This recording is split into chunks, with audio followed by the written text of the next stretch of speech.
అందుకే ఏజ్యూడ్ని ఏం పీకలేక అన్వేష్ ప్రణీత్ హనుమంత్ ఏదైతే పాత ఇష్యూ ఉందో ఏది చిన్నపిల్ల మీద కామెంట్ చేసిన ఆయన మీద లీగల్గా యాక్షన్ తీసుకోవడం జరిగింది. ఆయన ఒక ఐఏఎస్ ఐపీఎస్ వాళ్ళ నాయన నిన్నప్పటికీ ఆయన మీద యాక్షన్ తీసుకోవడం జరిగింది. ఆ ఇన్ఫ్లుయెన్స్ ఉపయోగించి ఆయన ఆ కేసు నుంచి కొంచెం సులువుగా తప్పించుకోవడానికి అవకాశం ఉంటాయి కూడా. ఇలాంటి పాలిటిక్స్ అంటారు.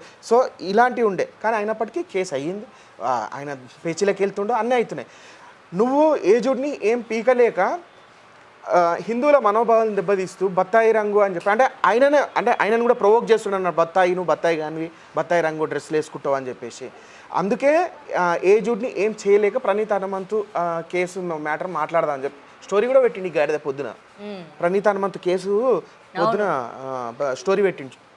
సో ఏజుడ్కి అయితే నాకు తెలిసి ఎటువంటి ప్రమోషన్స్ అయితే చేయలేడు నాకు తెలిసి. ఫస్ట్ నుంచి ఫాలో అవుతున్నా, ఎప్పటి నుంచి ఆయన ఈ స్టైల్ వెరైటీస్ గురించి చెప్తాడు. అప్పటి నుంచి చూస్తున్నా లైఫ్ స్టైల్ గురించి చెప్పినప్పటి నుంచి. సో ప్రస్తుతానికైతే నాకైతే ఏజుడ్ని కనీసం టచ్ కూడా చేయలేడు అని నా ఉద్దేశం.